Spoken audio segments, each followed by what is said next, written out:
Everyone who's joined so far, we'll just give it another minute or so before we get going. Let everybody hop into the meeting. Thank you for joining us today.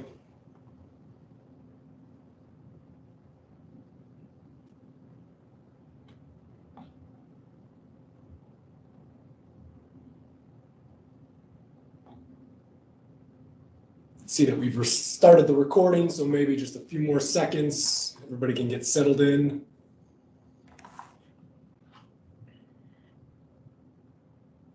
This is where we need some really uplifting background music to set the tone for a high energy webinar. Yeah, you always need that. Next time. Next time. All right, let's dive in. We've got a jam-packed agenda. I want to welcome our customers, clients, partners, and the internal CDW team from all over the country. I am here in our West Mall headquarters at CDW Canada, and I'd love to introduce myself. I'm Brian Matthews. I'm a senior manager focused on technology strategy and services portfolio management, specifically within our digital workspace practice. So what that really means is anything that any solution, any technology, or any challenge that our clients have around perfecting a seamless end user experience is really what me, my team, and the rest of the CDW crew in digital workspace focuses in, day out.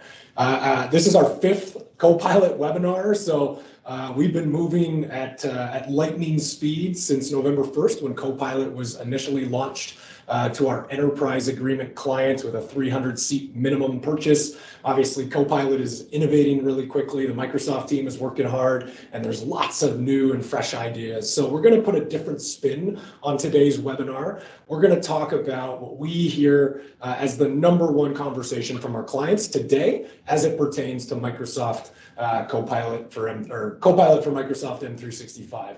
And that most common conversation and discussion that they want to have with us is around the cost, right? A lot of our clients are saying our executive team is telling me we got to do this. Our security team is scared, that we need to do this. So we've done lots of sessions on the security and data governance considerations around Copilot. But today, let's focus on ROI. Let's talk about the value of Copilot. How do we quantify the investment that we're going to make, and what are the benefits that our organizations and our workforces are going to see by investing in Copilot? I'm going to kick us off with a few slides, and I'm going to race through them because the star of our show today is our Chief Financial Officer at CDW Canada, Mihir Shah. We're going to have a little bit of a conversation after the slides around, his perspective, not just on Copilot, but, investing in innovative technology and, what he's seen throughout his career. So we're going to dive in, focus on ROI, focus on, debunking some of the myths around the cost of Copilot, and hopefully, this group is armed with just a different level of understanding of how to justify that internally. So, Copilot, it's not just a new tool, it's not just a new technology, right? I think everybody on this call is probably pretty familiar with implementing new technology within their workforces. This technology is really leading to a shift in the culture of how we work. And I can't really understate that. If I was more willing to anger all of my friends and family and members of the CDW team that aren't already on Copilot, I would have announced that my career changed the day I got Copilot, and there's a clear delineation between, the first 17 years I spent without it and, what I see as the future of how I'm going to work and have an AI-powered assistant in the workplace. So what does that mean? What are some of the common questions that we hear, right? Again, it's about cost, it's about the value, but it's about how do we get started, right? Who are the right people to start with Copilot? How do I get my employees up and running quickly, right? What are the ways that I'm going to measure impact if I've got the commitment from my executive team and my financial decision makers to maybe do a pilot? How am I going to measure that? How am I going to track that? How am I going to be able to articulate that back to them so that we can go out and expand the power of Copilot across our entire workforce? So connected مع account enterprise. Yeah. Sorry, I'm hearing a little background noise. I don't know if someone came off mute by accident, but if you're not on mute, that would be fantastic. Or if you do have a question and I misunderstood that, please do throw your question in the chat. We've got some team members monitoring that. But moving on to what the Microsoft team has put together here in terms of a 3-phased approach to business progress. And what I would really call this is, here's your playbook for a successful Copilot pilot. Right? And it's really hard to say Copilot pilot, so we have to come up with a new term for that because it's a mouthful. But the really interesting thing here, and the story that I'm going to tell, is actually not what it says on the slides, but it's how CDW globally as an enterprise is evaluating and investing in Copilot. So before I saw this slide that I think was released to the partner community 3 or 4 weeks ago by Microsoft, we had been, we had the pleasure of our global CTO articulating what our strategy was, not just around Copilot, but AI in general, the investments that we're making. We'll hear a little bit more from Mihir on that later. But the way that we're approaching Copilot, we've got 750 users globally that are a part of the Copilot pilot. They have formed a user community. Feedback is requested every week from that team.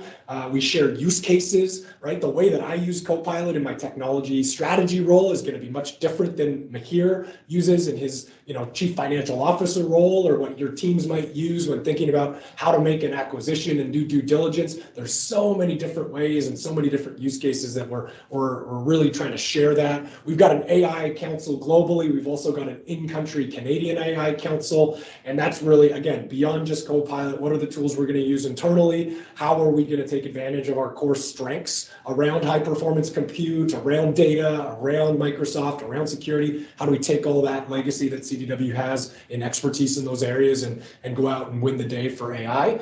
And then lastly, measurement, right? So we'll talk about a few tools that Microsoft has released around measurement and how they're going to help us, not just CDW, but everyone that invests in Copilot, how they're going to help us measure, quantify, and again, go back and articulate the ROI of the Copilot adoption. So first and foremost, this tool is in public preview. There are 4 separate sections of this tool. We're going to talk about 2 of them, but I think you can probably get the idea of how this would help you. So this is the Microsoft Copilot dashboard that's in public preview.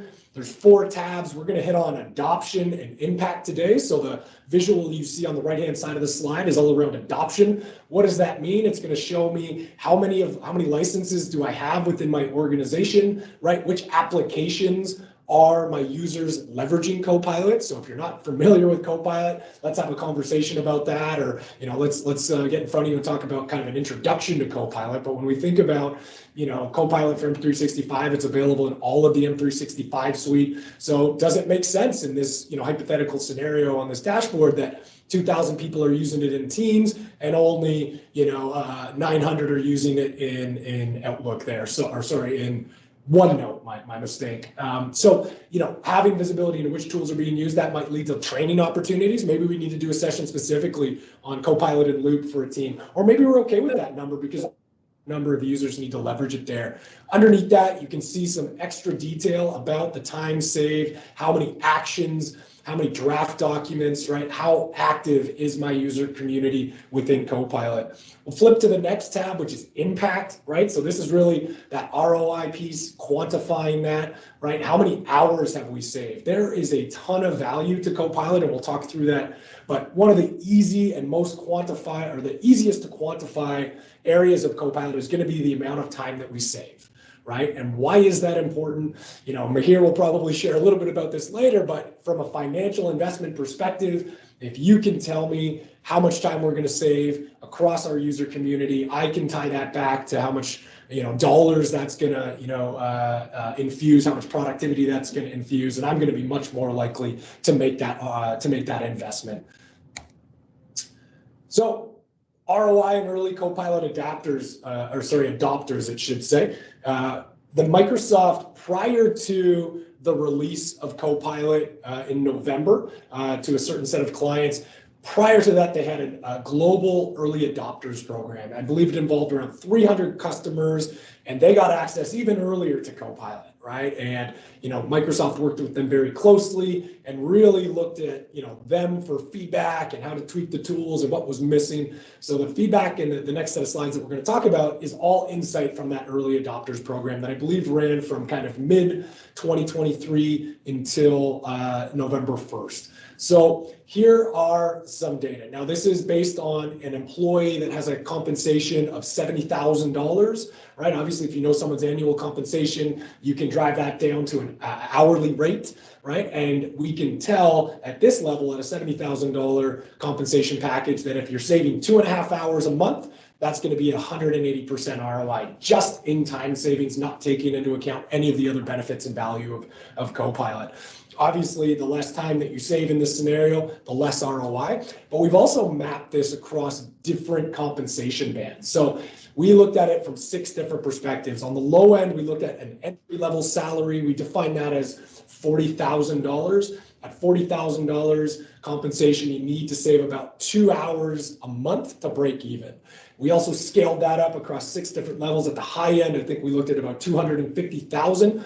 Obviously, as that person's compensation goes up, the amount of time they need to save goes down in order to justify it. So that, that higher end compensation package only needs to save 19 minutes a month, right? So as you can see, clear, easy to measure, quantifiable time savings that we can package into an ROI. This is some of the data in terms of making that calculation on a $70,000 salary. So not much else to share there, but if you want to check the math, it is there for you.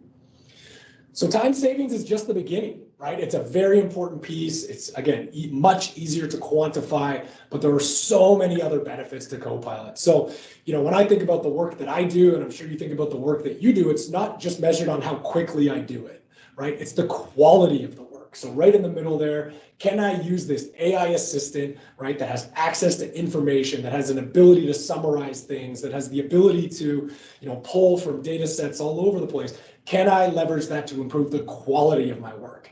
As I've used Copilot, the answer for me is absolutely the quality of my work can go up. The other part is when we think about what it means to support the modern workforce, and every organization does this differently. Within CDW, we have a lot of time and attention focused on the well-being of our coworkers. Do they have the resources that they need? Do they have the support that they need?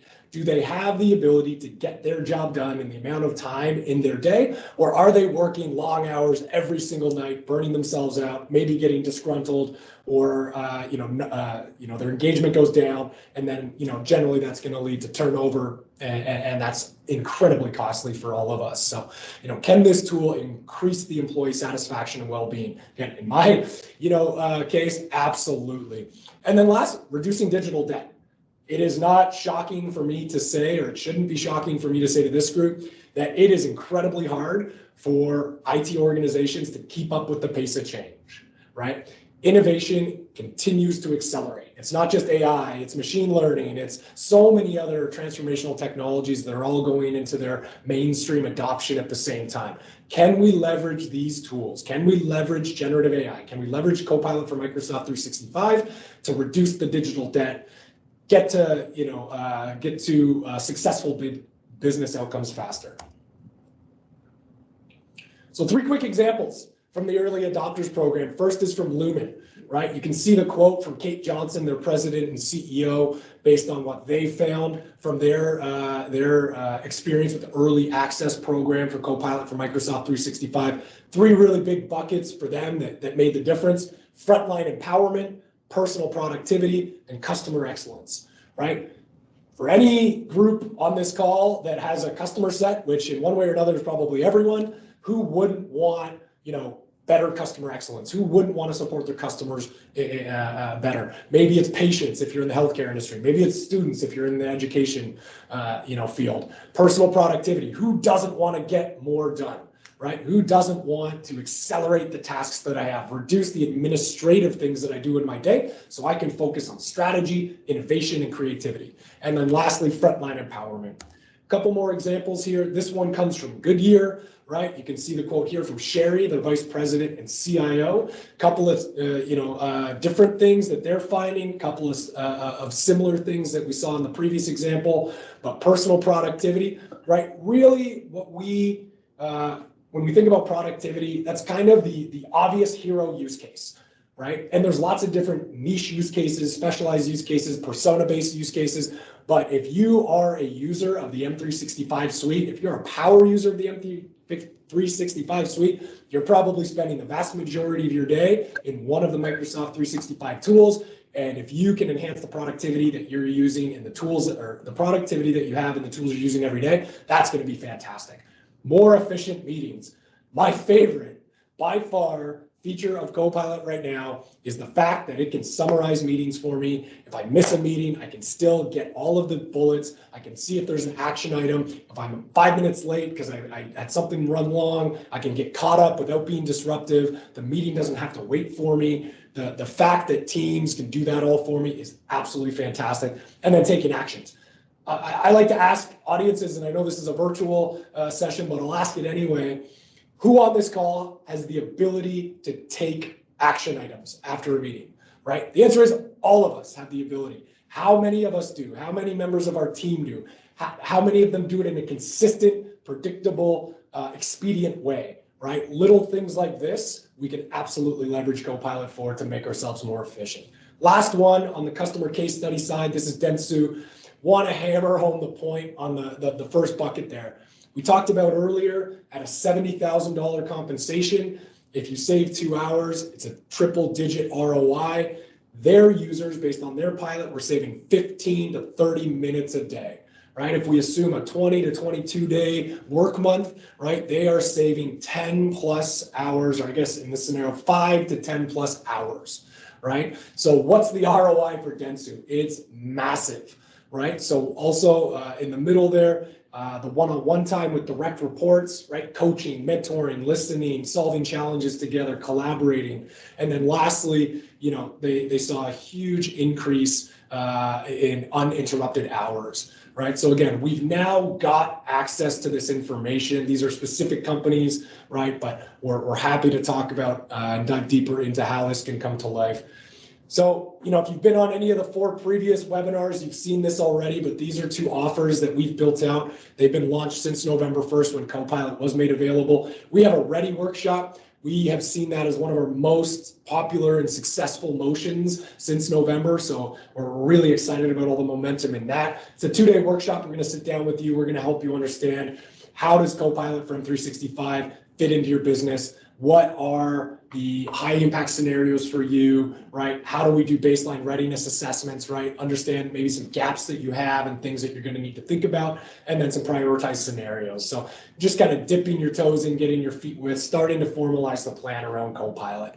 If you're past that and you're already, you know, mid-plan, or, you know, your plan is further along the way, we also have a much more intensive 3-week governance assessment. So that's a professional services engagement that we have with our incredibly talented and incredibly technical service delivery team, right? And it's going to dig in much, much deeper. We're going to give you a governance plan. We're going to talk about a technical assessment of your tenant, right? And a technical action plan. We're going to help build alongside you and in your environment the specific and clear steps that you're going to want to take to get Copilot up and running.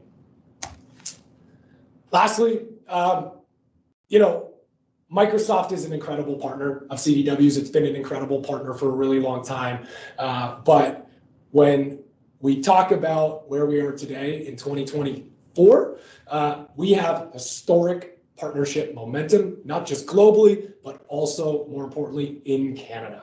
What does that mean? We were recognized last summer by Microsoft as the Modern Workplace Partner of the Year. We are incredibly proud of that honor and of that award. And then a few weeks ago, CDW Canada had their partner awards, and Microsoft won the cream of the crop partner award, our Diamond Elite Partner of the Year, and also our award for digital workspace practice area. So when we think about the way that Microsoft and CDW are going hand in hand, all the connective tissue, the co-investment, the co-innovation that we're doing, there's never been a better time for our CDW and Microsoft partnership. I just talked really, really quickly. As I mentioned, the star of our show, Mihir, is here. So I am going to stop sharing, and hopefully I don't hang up the call. That would be embarrassing. All right. So Mihir, welcome.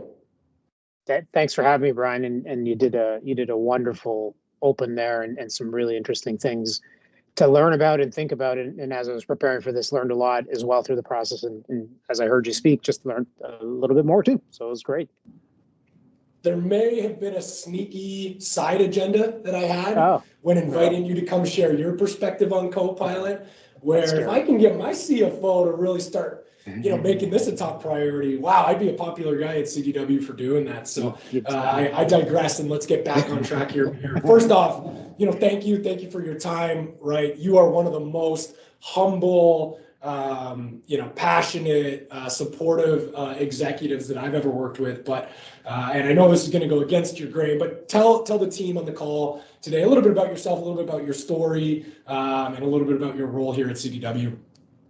Thanks, Brian. And I hate talking about myself, and I think most of us do. But look, I've been working professionally for about 25 years. Most of that time, I'm a CPA, so I worked through the firms, accounting firms, did that for a little while, a couple of years. Odd story, I'm actually a tax guy at heart, which I know is a strange phenomenon to admit because it's a very specialized profession. I love my tax guys and gals, but then moved to IBM, and I was there for almost 20 years, like 18 and a half or so years, and multiple different functions through the organization, all in finance. But really provided an interesting lens to multiple different business units that IBM would have, whether that's consulting, software, core hardware, which is server storage, those kinds of things, and then sort of how it all comes together in an outsourcing type environment. So have seen multiple different vantage points of a technology business, but always been interested in technology my entire life in terms of just how it can create better ways of working and improve lives, not only in not really exciting ways, but also things around healthcare and how do you, drive human success and innovation around those as well. So it's been a very interesting kind of career path, landing at CDW about 2.5 or it's almost 3 years now. I got to stop saying 2.5. In May, it'll be 3. It's been a wonderful experience coming in here and then kind of going out of the vendor world and coming into a more CDW, which allows me to see all kinds of technology, not just kind of what IBM is centrically offering. You get to see what the whole market is doing. So it's been a very interesting journey for me. How was that? Awesome. Fantastic. Okay, thank you. You're the least CFO-like CFO I know. Right? And I think I know 3 or 4 CFOs. So welcome. We're going to dig into Copilot. That's why we're here today. That's why Sure. everybody showed up. But I think, Copilot, although it's new and very exciting and incredibly innovative, there are probably some lessons that we can look back on, and I'm sure drawing from your experience. So if we zoom out from Copilot, how have you and your teams throughout your career evaluated investing in innovative technology and determining if it was right for you and if it met that investment thesis and got you to put that signature on that purchase order? Yeah, and it's always such a hard thing with new evolving technology, right? Because you don't want to go. Your hesitation is you don't want to invest too fast, too early, and then realize it didn't work, and now the technology market or industry has moved a different way. So I will say though, AI does seem a lot more permanent than some of the other kind of trends that have come along. I think the finance profession has moved away from IT as a cost center approach to a much more IT as an enabler of business, whether that's new product development, enhanced services, or even just the operational discipline and efficiency of running a business. Either one of those, and they're all relevant. So I think definitely finance is taking a different approach to that, and AI or Copilot or any of those types of new generative technologies would fall very similar into any of that. And so if we kind of go back in history, we've seen many of these generations of types of things.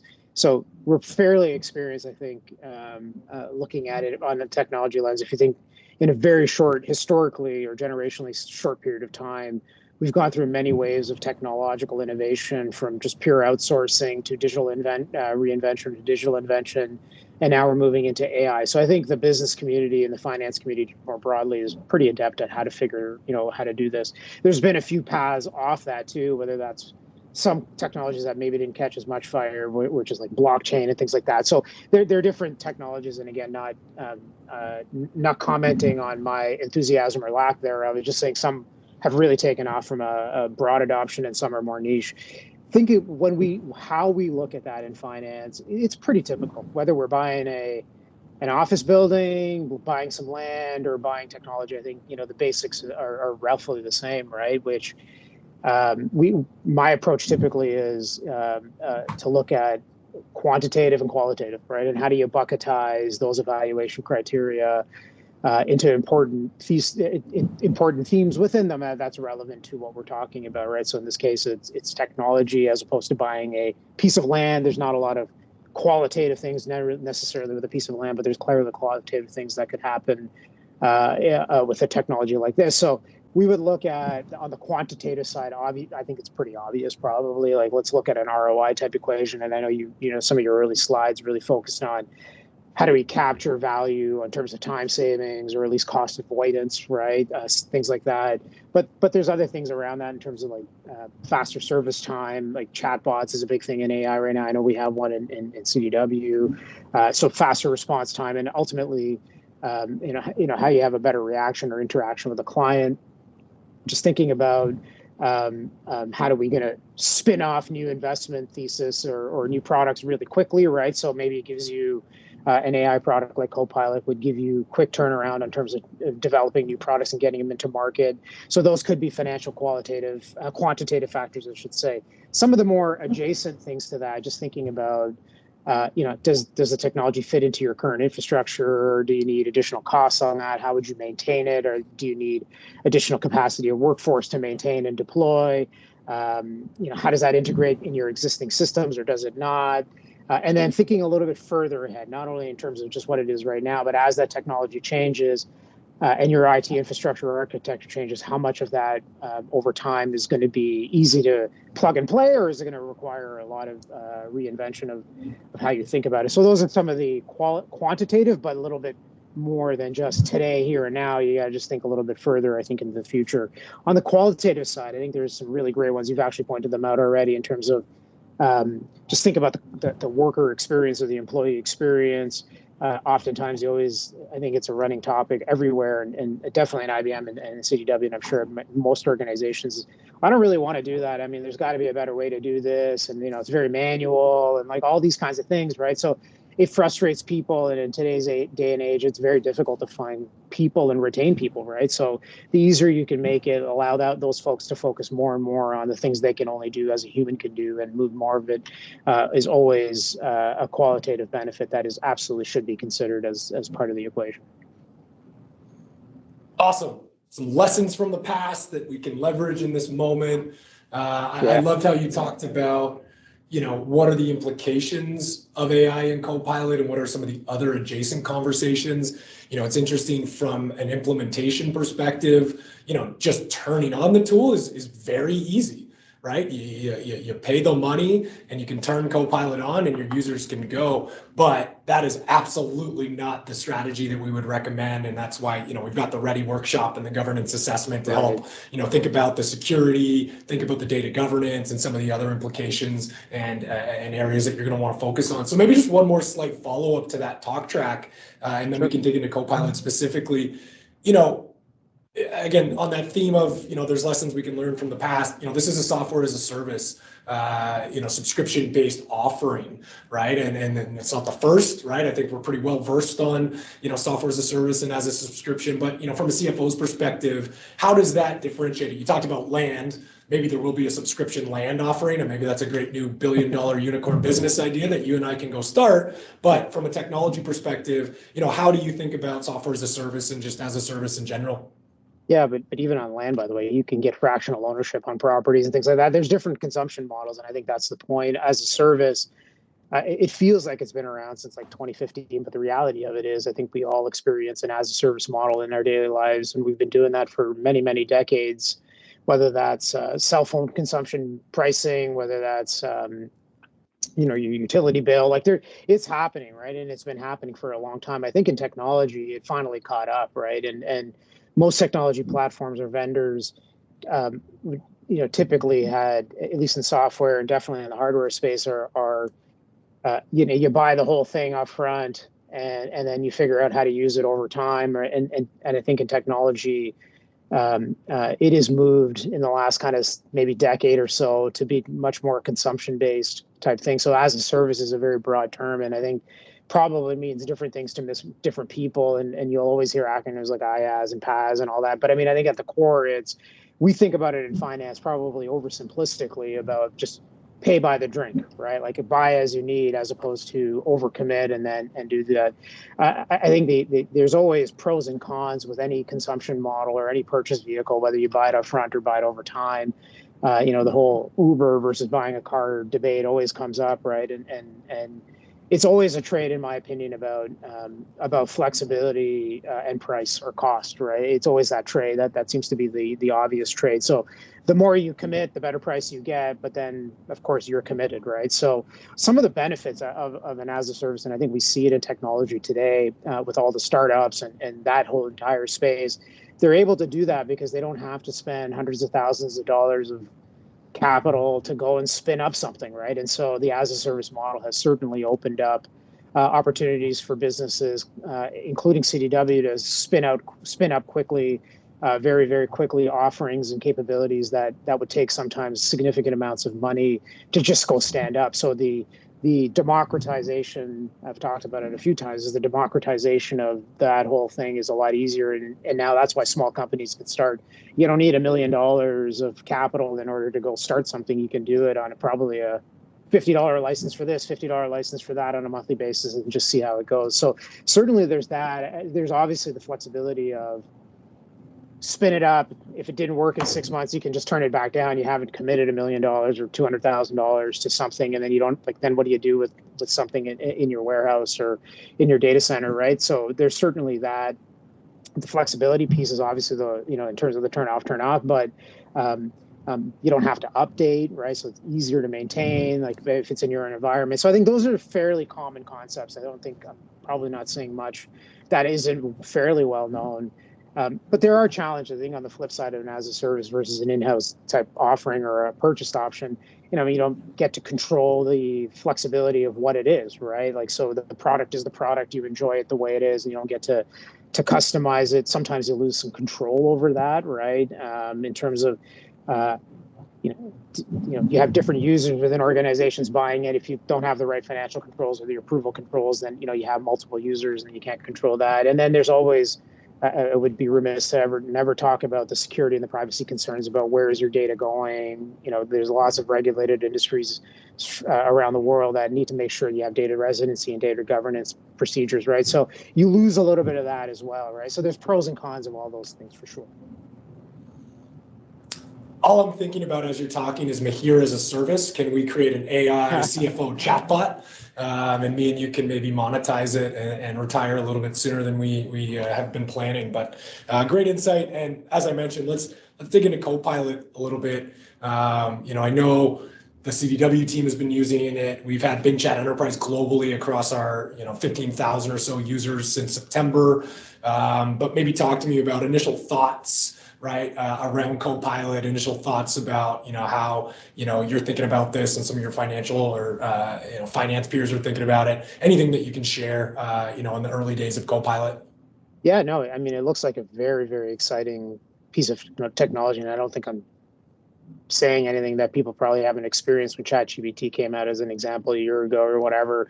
It completely transformed every potentially every piece of things you do in your life, whether that's write an email as something as basic like that, or how do you design a workout plan that's going to help me, lower my cholesterol or whatever, right? I think it's has the ability to completely change your access to information. And I would say it's revolutionary, but I also think it's evolutionary in many senses, right? Because if you just go back, and it's only been about 25 years since the internet has really been around at scale, right? It's come a long way in 25 years. So even if you just think about the internet and it was metered access to that back in, 1999 or 2000, only certain user groups within companies got it. Only certain user groups within companies got an email address.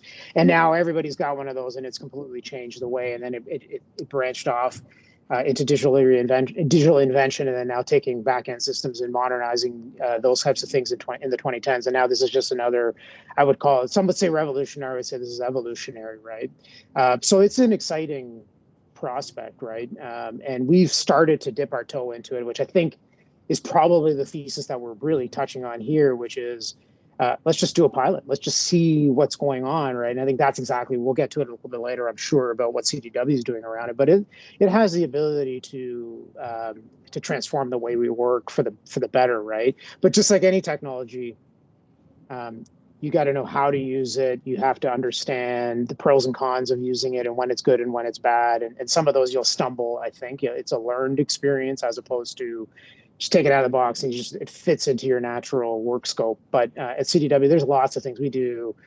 In finance, I can speak specifically to finance, but I could see use cases all over in every part of our organization.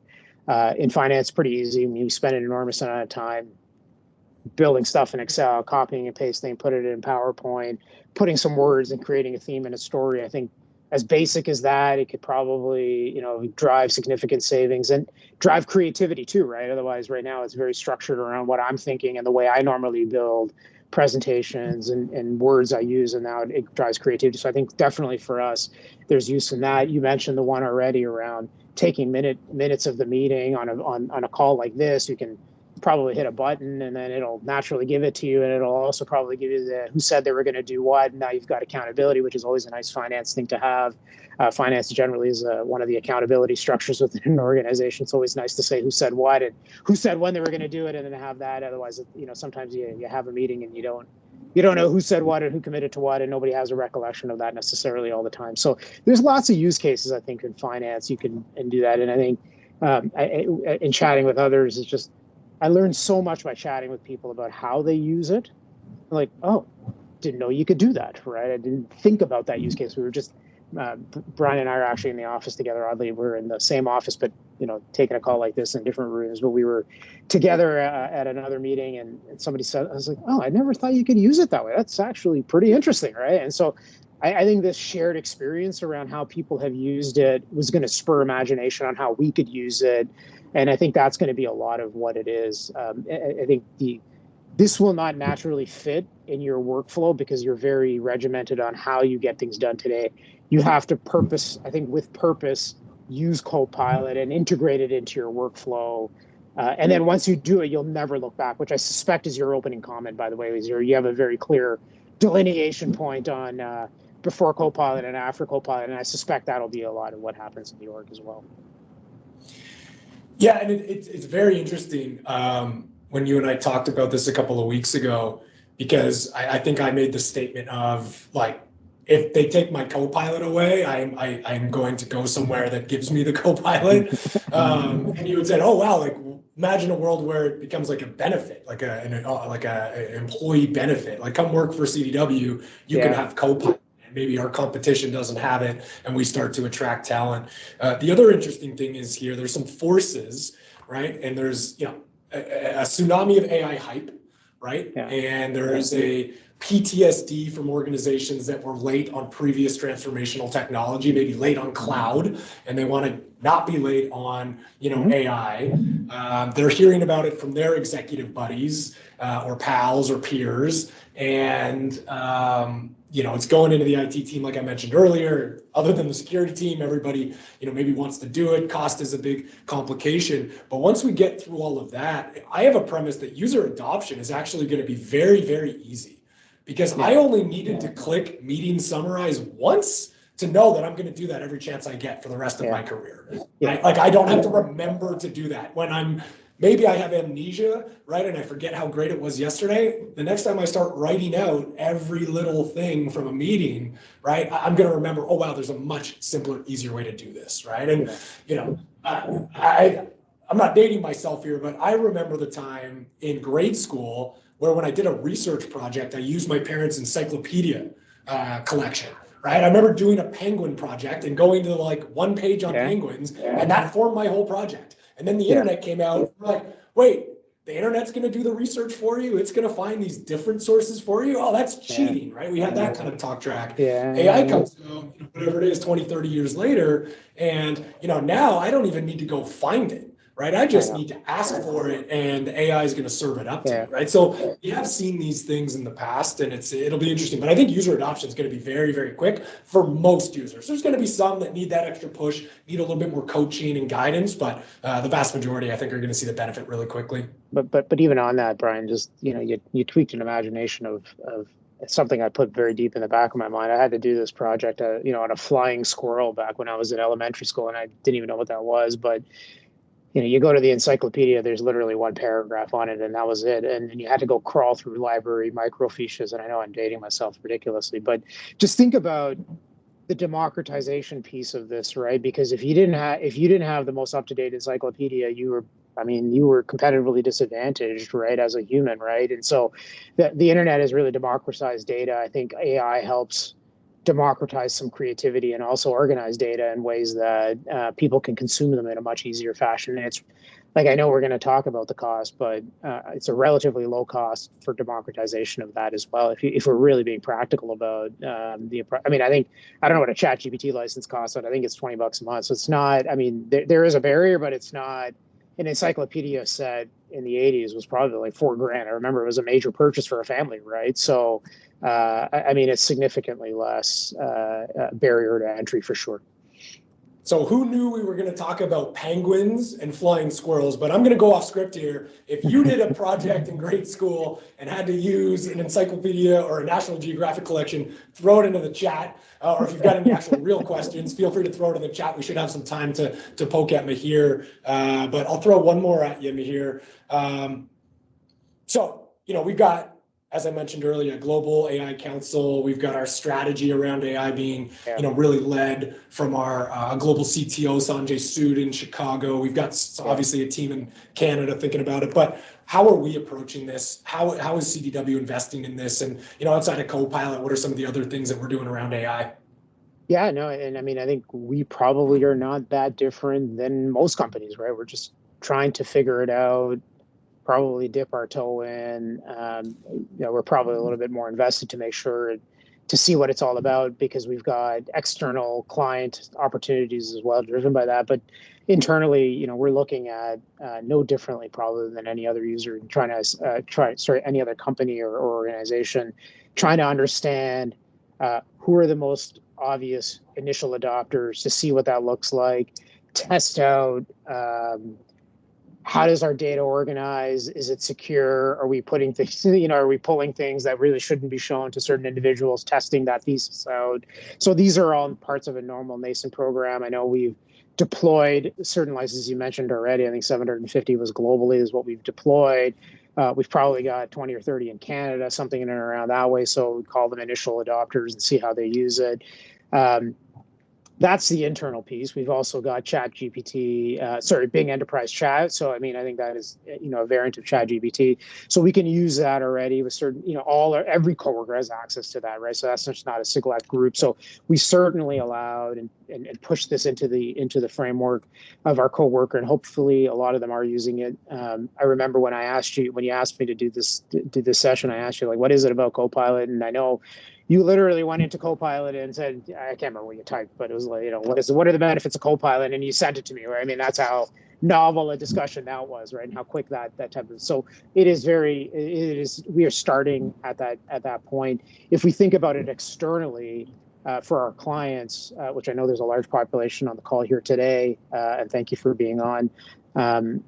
We are trying to be where you are on your journey, right? And if you just want to dip your toe in and learn about it, if you're worried about, how do you put controls and basis and control the usage, also the availability of the information that's available, and then where it pulls from, we have the ability to interact. And I know that's at least the sum of what this webinar series is all about. I know we're on number 5 now, right? So we are there with our clients on that journey. We are very interested to see use cases.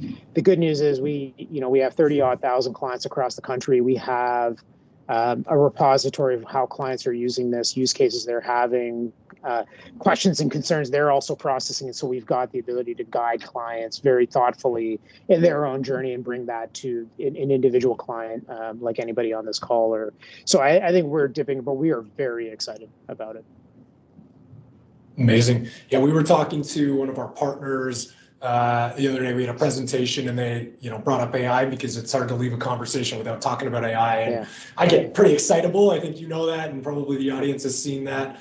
But they said, why is CDW, you said CDW is ahead in AI. How could CDW be ahead in AI, based on the fact that this race just started? And I just walked through the fact that if I was to, envision a company and a solution provider best suited for successful, AI strategy and Copilot for M365 strategy, I would want to partner with a fantastic Microsoft partnership. And again, like that's us, right? We're not just fantastic, we're award-winning.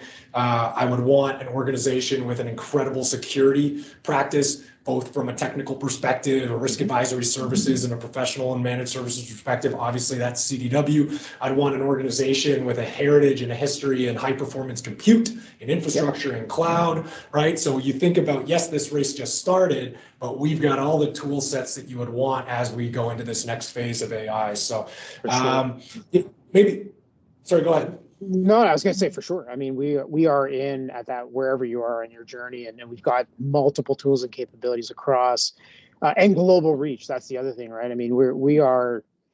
I've been here for about 2.5 years. Or almost 3. I know I said it, and I should start saying 3 almost. But we are a mid-market company in Canada, right? But we've got global reach. There's no doubt about it. So we deal with the enterprise space for sure. But our bread and butter as a company has always been mid-market, SMB, like those kinds of under 1,000 employee. That's been our bread and butter, right?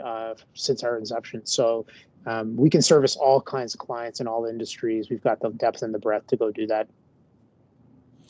Yeah, I mean, I've been here 17 years, and I think I've been saying 16 and a half for like 12 months. So I gotta round up because I feel like I'm dating myself. But we had our heritage in small, medium business in the mid market, right? Made some really strategic acquisitions. I think it was like 13 of them in a couple of years. Through the COVID years, and now we via one of those acquisitions have an amazing enterprise organization and the services organization. So.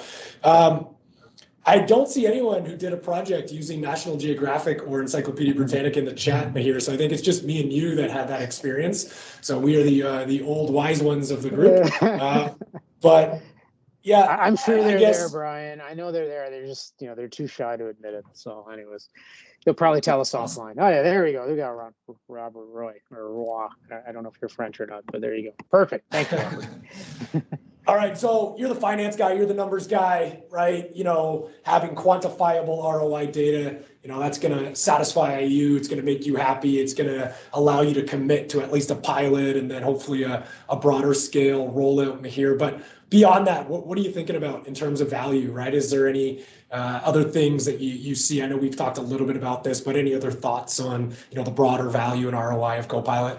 Yeah, and I think we touched across that. That's a great question. I think we touched on that a little throughout the discussion here. Creativity, I think the obvious one that comes right to mind is that, right? Beyond how many hours did I save and all that. I mean, like those are the obvious ones, but like the creativity angle for our people, just like all our presentations and all our thought patterns do run into a flow. Eventually we become, especially once you were with an organization for more than kind of a year or two, you run into the flow of an organization. So just opening up the creativity, even as simple as turning a chart from that usually is red to green, changes the presentation. Like we're going to change the word choice on something using different vernacular. Like that would be the most basic thing.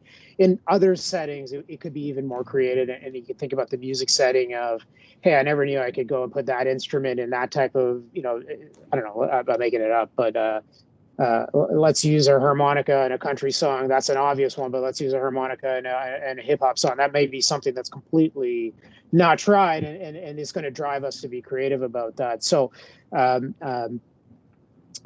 I think the creativity piece for our coworkers and all our workers and employees would be of huge value, right? And then the access to information to think differently, right? And so having Copilot or even a chat enterprise right now gives us information that maybe we wouldn't have considered, full stop, right? So being that other pieces, we've talked about employee retention, right? Just making the, why would we think about this today? I think you kind of mentioned it was, well, a company differentiates based on your compensation, your benefits plan, the employee experience, and part of that employee experience is the way we work, right? So this could easily fit into, hey, we're, CDW or your organization is committed to driving an easier work environment, letting you focus on the things only you can focus on, and allowing you to do that, right? So it really becomes, it could look at it as an employee retention tool, and then focusing energy on the things that only,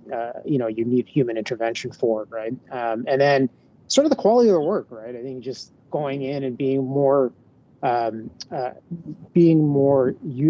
considering universality of information and not just what you happen to have direct access to, what you've historically looked at all the time, right? So looking more around the edges for things that you would know. Like I didn't know I had access to that type of information, and if you could grab that and Copilot's able to integrate that data into a theme, then maybe be a little bit more holistic about the information and the patterns and the things that you're seeing and talking about in an organization. Yeah, we did have a question. I know Sherman, our fantastic solution architect who spends a lot of time in Copilot, kind of shared it was around use cases and if the Ready workshop included some use cases. So we addressed that, but I'll maybe put a little bit of an exclamation mark on it. We've got so much access to information from Microsoft. Like they obviously, when you make a $13 billion bet in an investment into OpenAI, that's not one that you're going to want to miss on. So when we think about use cases, it's come a long way and it's happening really quickly. And every week it seems like we're getting more. But it started with, okay, how are we going to use the different tools within M365? What are the use cases in Outlook? What are the use cases in Teams? What are the use cases in Excel? Then we got user-based personas and use cases. So it was, okay, Copilot for finance, Copilot for marketing, Copilot for sales, for IT, whatever it may be. What I'm starting to see recently is kind of these scenario-based use cases. So for example, we saw kind of a breakdown of Copilot when making an acquisition, right? Or, Copilot during an integration. And I think we're going to see more and more of that, like, zooming out and picking some bigger things and, bigger fish to fry, so to say, and wrapping around a fuller story around the use cases. And you mentioned it earlier, we're trying to share as much as possible. Every time I talk to somebody about it, there's a new idea. Again, the way I use it's going to be different than the way you use it, but the way I use it might give you an idea of how you could use it. So we're all going to have to kind of learn on that together and kind of keep up with that pace. Yeah, no, and I mean, the reality of it is, like any new technology, you just got to go with eyes wide open with excitement, but also as a finance person, we're always introspective of being a bit cautious, right, and a bit skeptical about what it is. So if you think about it in an acquisition scenario, did AI calculate and pick up the right sales in order to generate, in a very simple term, and it probably wouldn't have it as an acquisition price, right? And did it consider the right thing? So it may generate something like that, but there's going to be, I think at the initial point, is going to be a bit of distrust on the answer, right? And there'll probably be some rewind work to prove out, like, oh yeah, that actually probably calculated right, or maybe it disproved it, right? But I think you learn in that scenario too, right? On the various factors in terms of in order to make a acquisition or not, and in that specific use case you mentioned, right? But there is definitely, I think, a slow progression in terms of building trust with the tool, and I think that's why your comments early on are just try it out, just do a small pilot, select the right users, see what comes out. I think is a reasonable, pragmatic approach. Yeah. Yeah, I'll say real quick, if there's any questions, feel free to throw them in the chat. I know we mentioned that earlier. We might have a few minutes to ask Mihir, and just in case someone throws something in there, Mihir, when we think about a pilot, it obviously depends on the size of an organization, the maturity of, where they are in their AI journey. But, one of the things that we've talked about, so the original 300 minimum purchase has now gone away around Copilot from 365. So you can procure Copilot via CSP any amount. And we originally were selling, 300 at a time to lots of clients. And now, we've swung the whole other way. It's like, okay, give me 2 or 3, right? Or give me 1. And I think what we've started to talk to our clients about is, if you only want 1, like by all means, but if you really want a successful pilot, if you really want to have, a user community that's all experiencing it, if you want to spread these around different people in different departments to kind of create some momentum, you're going to want to have, a certain percentage of your workforce, right? We usually talk about 50 for, a mid-market client, somewhere along those lines. That way you've got enough data, you've got enough users and enough feedback to really go and take and make sure you've got a successful pilot. Yeah, it's always tough, right? Because there's always one or two users that are uber excited about a new technology. And then if you look at something like this to get the real benefit, I think really comes down to having shared experiences across multiple people as opposed to just one or two individuals. And I think that makes, not to say that couldn't work, just I think you'll see the value much faster in larger user groups. Yeah. And I'll hit on one more point because I don't see any questions. Actually, I see one that I'll address in a second here, but you mentioned, an integration or an acquisition and using Copilot and, having a certain level of distrust. And I actually think that's exactly the point, right? Yeah. This is not autopilot. And I know that's a different Microsoft technology. So ignore that specific thing. And, let's go on we're flying this plane. It's called Copilot, right? There is still, when a pilot flips on Copilot at 40,000, feet of elevation, he's still there in case, he needs to, take control and make those final decisions when it gets to landing, right? So this tool is to help us. It's to, provide us information to summarize and do all those other amazingly powerful things, but we are still in charge. We still need to take ownership of the output and, the final touches or, the other final proposals that we put together. I can't help but think, that Microsoft picked the name very strategically on a Copilot because I think there's probably this elephant in the room. Like there's going to be mass extension of jobs and this kind of thing. And there's always hyperbole around that, but I don't actually believe it, right? Because I think that the point of the technology is it's a learned technology, right? And if you just have users stop doing things, then it's not learning anything, right? So there is a symbiotic relationship between that, but that may be a bit of an elephant in the room that that comes up a lot in organizations. So there's a hesitation around doing that. No different than outsourcing didn't eliminate all the jobs. In fact, we're still short workers in Canada. Just broadly speaking, you're skilled workers. It didn't do that. I can't envision Copilot or AI doing a mass extension of jobs because I just think it's an impractical or an improbable scenario. And then AI just won't work, right? Because it's a learned behavior. It's learning from people doing things, right? So that may be another one that comes up.